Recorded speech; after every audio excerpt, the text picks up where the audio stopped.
Адам деген әлемнің анық бағы, түсінер мұны олардың данышпаны. Әділетті болу үшін алдымен мейірбан болу керек.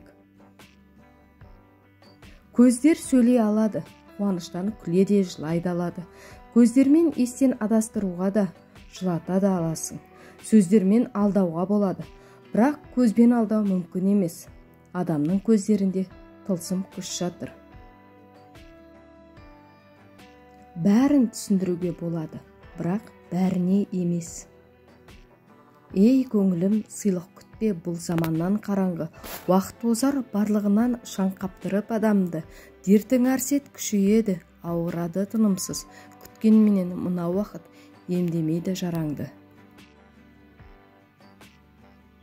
Уайым ертеңгі мәселені шешпейді, тек бүгінгі мазаны алады. Маған адамның кедейлігі емес, оның ойы мен жанының кедейлігі қынжылтады.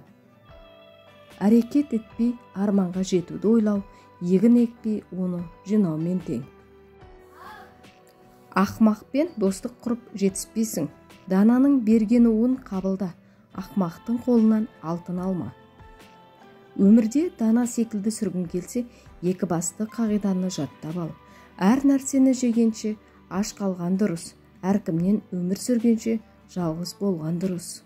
Жұрттың бәріне бірдей дос боламын дегендер ешкімге де дос бола алмайды. Адамның санасы қаншалықты төмен болса, ол мұрнын соншалықты аспанға шүйіреді.